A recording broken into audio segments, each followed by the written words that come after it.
Hi, this is Gradye Parsons. This is a continuing series on the Book of Order of the Presbyterian Church, our Constitution, and we've been looking at our Foundations of Polity, which is the first section of our Constitution that's in the Book of Order. Today we're looking at section F3-0102, Corporate Judgment.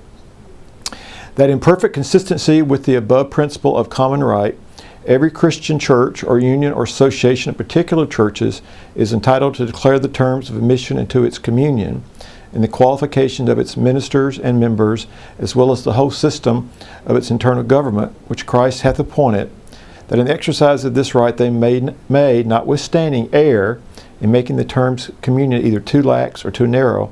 Yet even in this case they do not infringe upon the liberty or rights of others, but only make improper use of their own. And we also see some of this language in the Book of Confessions, especially in Confession C67, 935. Wherever the church exists, its members are both gathered in corporate life and dispersed in society for the sake of the mission in the world. And it's obviously that this particular section in the Foundation of Polity, which is in the historical principles of church government, was crafted in the late 1700s, around the first beginning of our church.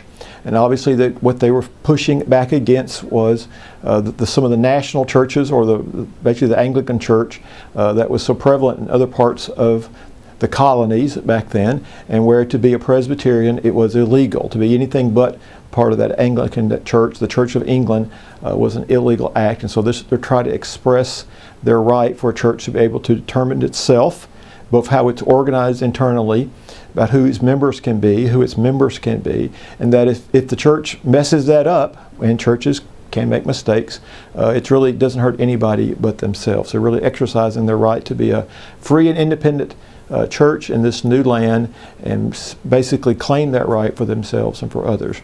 But part of this, what's being said here, which I think is part of the basics of who we are, is this whole sense is that we are together. We are a thing that's made up of lots of different parts, but those parts are all being something called together by God to be the church, to be in this covenanted life that we've promised to be in the church. Now we have a couple of promises about that. One of those covenanted promises is that we promise to make decisions together. We care so much about the covenant we have in this corporate life that is the church, that we basically promise we're not going to make decisions by ourselves, but we're always going to make decisions in company with others.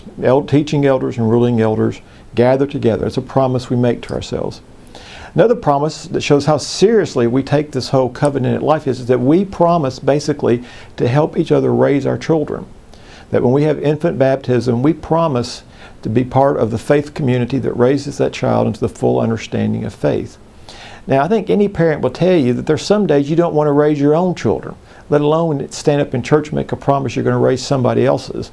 But we do that. That's how crazy sincere, how crazy purposeful we are about this covenanted life, this life of promise, this life that we've made promise and made bargain with each other to live in a common life together. So while our founders of our Constitution may have just been talking about their corporate right to exist against other denominations, other churches, they really were expressing something that's very true to who we are, and that we come together to be church. And part of this purpose of the church is sort of to be the centrifugal force that brings us together as a whole, so that we are part of each other's life, we are accountable and available for each other's life, we are responsible for what happens to each other. We promise to live that as a common life.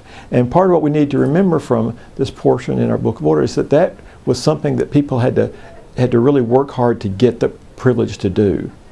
That even if you go back to the beginning of the Reformation, to have the privilege to be in your own kind of denomination, that you can define who it is, was something people had to work at and suffered to make that happen. But it's part of how we understand church. So what I want you to do in your session, go back and talk to people in your church, is to really ask yourself a question: what does this covenanted life mean to us? What are these promises that we've made to each other that helps us be a church?